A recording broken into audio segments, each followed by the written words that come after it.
Welcome to morning మన్నా. నేటి వాక్య దర్శనం కొరకు అపోస్తలుడైన పౌలు తిమోతికి రాసిన మొదటి పత్రిక 4వ అధ్యాయం 12వ వచనం. నీ యవనమును బట్టి ఎవడును నిన్ను తృణీకరింపనీయకము కానీ మాటలోను, ప్రవర్తనలోను, ప్రేమలోను, విశ్వాసములోను, పవిత్రతలోను విశ్వాసులకు మాదిరిగా ఉండుము. మరొకసారి దేవుని వాక్యంలో నుండి అపోస్తలుడైన పౌలు తిమోతిని హెచ్చరిస్తున్న ఈ మాటలు ఈ ఉదయకాల సమయంలో నేషనల్ యూత్ డే సందర్భంగా ఈ యవనస్తుడైన దైవసేవకుని గురించిన విషయాలు మనం నేర్చుకోవాలి. వయసు వచ్చిన తర్వాత, సంఘములో ఎదిగిన తర్వాత, అనుభవం వచ్చిన తర్వాత, పెద్దరికం వచ్చిన తర్వాత, తల వెంట్రుకలు నరిసిన తర్వాత నేను అనేకులకి మాదిరిగా చాలా మందికి అపోస్తలుడైన పౌలు హెచ్చరించేది ఏంటి అని అంటే, యవన కాలంలో ఉండగానే, వయసులో ఉండగానే అనేకులకి మాదిరిగా ఉండటానికి నీ ప్రవర్తన సరిగా ఉంచుకొనుము అని ఈ వాక్యం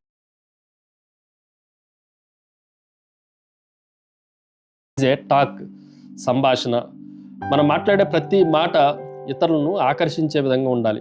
మనం మాట్లాడే తీరును బట్టి మనం ఎలాంటి వారమో, ఏ స్థితికి చెందిన వారమో అనేది మన ఎదుట ఉన్న ప్రజలు మనల్ని బేరీజు వేయటానికి, అంచనా వేయటానికి అవకాశం ఉంటుంది.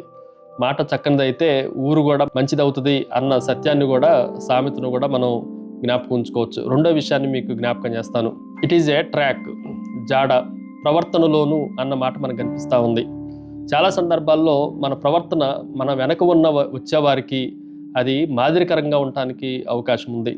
ఒక పర్వతాన్ని ఎక్కేవాడు ఆ పర్వతాన్ని ఎక్కటానికి మార్గాన్ని చేసుకొని బురదలో నడుస్తా, ముళ్ళ కంపలన్నింటినీ నరికివేస్తూ, మలుపుల దగ్గర కొన్ని సైన్స్ బోర్డ్స్ పెడుతూ ఎలాగైతే వెనక ఉన్న వారికి మార్గాన్ని చూపించాడో, మన ప్రవర్తన కూడా, మన జాడ కూడా మన వెనక ఉన్న వారికి ఒక మంచి మాదిరికరమైన విధంగా యవన కాలాన్ని ఇతర యవనస్తులకి, లోకంలో ఉన్న అనేక మంది యవనస్తులకి మాదిరిగా ఉండటానికి ఒక మంచి ప్రవర్తనను మనము సాధించుకొని, సంపాదించుకొని ఉండాలి. మూడో విషయాన్ని మీకు జ్ఞాపకం చేస్తాను. ఇట్ ఈజ్ ఏ టెండర్నెస్, సున్నతత్వం, లేదనంటే మృదత్వం. ఈ మాటను కూడా మనం జాగ్రత్తగా ఆలోచన చేస్తే మనము ఇతరులను హార్ష్గా బిహేవ్ చేయటానికి లేదు, సున్నితంగా వారిని పర్యవేక్షించడానికి కానీ, వారితో మమేకం అవటానికి కానీ అవకాశం ఉంది. ఉదాహరణకి, కుమ్మరి అయిన వాడు మట్టిలో నుండి పాత్రలు తయారు చేసేటప్పుడు చాలా సున్నితంగా, చాలా టెండర్ హ్యాండ్స్తో పనిచేస్తూ ఉంటాడు. అవి విరిగిపోతున్నప్పుడు ఆ మట్టి మీదనో చక్రం మీదనో అరవడు, కానీ సున్నితంగా వాటిలన్నింటినీ డీల్ చేస్తున్నట్లుగా మనం కూడా మృదుత్వంతో, సున్నితత్వంతో ప్రజలను మాటల్లోనూ, ప్రవర్తనలోనూ, అదేవిధంగా ప్రేమలోనూ మనము మాదిరిగా ఉండటానికి ఈ టెండర్నెస్ని మనం ఖచ్చితంగా మెయింటైన్ చేయాలి.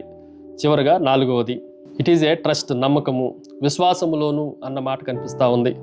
మనము ఎలాగూ ప్రభువుని నమ్మామో, అది మంచి పరిస్థితులే కానీ, విఫలమైన పరిస్థితులే కానీ, ప్రతికూల పరిస్థితుల్లో కానీ, ఎలాంటి పరిస్థితులు వచ్చినప్పటికీ మొక్కవని విశ్వాసాన్ని దేవుని పైన ఎలాగైతే చూపిస్తున్నామో, ఇతరులకి ఆ మాదిరిని మనం ఇతరులకు చూపించే వారంగా ఉండాలి. ఇలాంటి క్లిష్ట పరిస్థితుల్లో కూడా దేవుని పైన విశ్వాసాన్ని, నమ్మకాన్ని చూపించాడు, ఈయనలాగా ఉండాలి అని మనం ఇతరులకు మాదిరి చూపించి, మార్గం చూపించేవారుగా దేవుడు మనల్ని సిద్ధపరచునుగాక. ప్రార్థన. సకల ఆశీర్వాదములకు కారణభూతుడవు తండ్రి, మా యవనమును బట్టి ఎవడు మమ్మల్ని తృణీకరించకుండా, అపార్థం చేసుకోకుండా, మాటలోను, ప్రవర్తనలోను, ప్రేమలోను, విశ్వాసంలోను త్యాగపూర్తులుగా విశ్వాసులకి మాదిరిగా ఉండటానికి సహాయం చేయమని యేసు నామమున అడిగి వేడుకొంచున్నాం తండ్రి. ఆమేన్.